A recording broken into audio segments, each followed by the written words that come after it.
Bonjour, je suis Anne-Laure Dalibard et aujourd'hui on va parler maths et climat. C'est parti!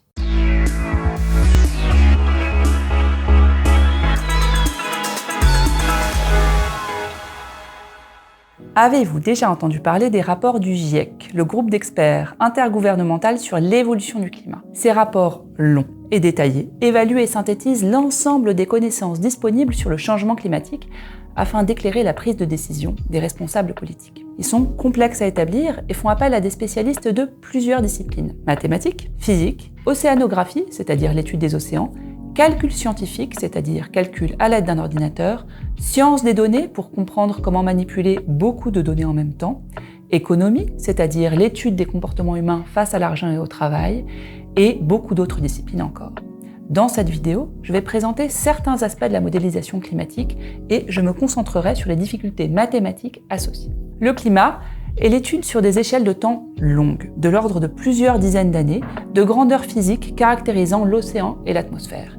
Les prévisions climatiques se différencient donc des prévisions météorologiques, qui elles ont lieu sur des échelles de temps beaucoup plus courtes, plutôt de l'ordre de quelques jours. Les grandeurs physiques auxquelles on s'intéresse sont la température de chacun des fluides, océan et atmosphère, leur densité, la concentration en différentes espèces chimiques, par exemple la concentration en sel dans l'eau, et la pression atmosphérique. Par ailleurs, pour décrire le mouvement des grandes masses d'air ou des courants marins, on veut aussi connaître la vitesse de chacun des fluides. Et idéalement, on voudrait évaluer ces quantités à chaque instant et en chaque point du globe. On se heurte là à une première difficulté. Les inconnus, c'est-à-dire ce qu'on cherche à calculer, ne sont pas des nombres mais des fonctions, autrement dit des objets mathématiques, qui associent à chaque point de l'espace et à chaque instant une certaine valeur. On cherche donc à calculer ces fonctions. Mais comment faire ? Des principes physiques fondamentaux, comme la conservation de l'énergie ou les lois de Newton qui sont vues au lycée, permettent d'écrire des relations entre nos différentes inconnues. On obtient ainsi un système d'équations assez compliqué, reliant les quantités physiques entre elles. La problématique est alors la suivante. Admettons que l'on connaisse parfaitement l'état du système aujourd'hui, c'est-à-dire la température en tout point, la vitesse des courants, etc. Peut-on déterminer toutes ces grandeurs à un instant ultérieur, par exemple dans 10 ans ou dans 50 ans? On sent bien que c'est une question très difficile, pour plusieurs raisons. La première, qui est fondamentale, est qu'on n'a pas de formule qui relie ces grandeurs aujourd'hui à un instant futur. La seconde est qu'on ne peut pas isoler une seule de ces grandeurs, par exemple la température, en oubliant toutes les autres. On est obligé de tout considérer simultanément.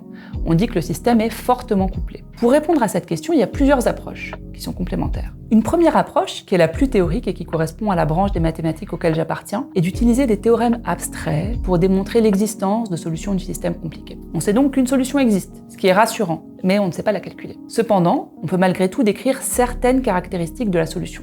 Par exemple, que se passe-t-il au voisinage des côtes?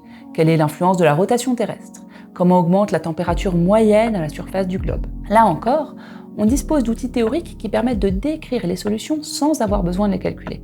Par exemple, on va démontrer que la solution de notre équation est nécessairement plus grande qu'une fonction qui, elle, est bien connue et qu'on appelle parfois fonction barrière, pour exprimer le fait que notre solution ne peut pas la croiser.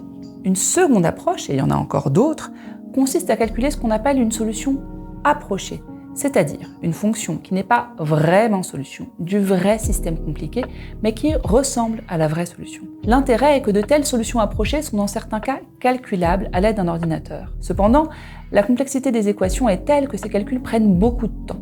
On estime qu'il faudra attendre les années 2100 avant que les ordinateurs aient une puissance de calcul suffisante pour décrire parfaitement tous les phénomènes climatiques. En attendant, il faut trouver des façons de simplifier les équations pour diminuer leur complexité, sans sacrifier la précision des prédictions.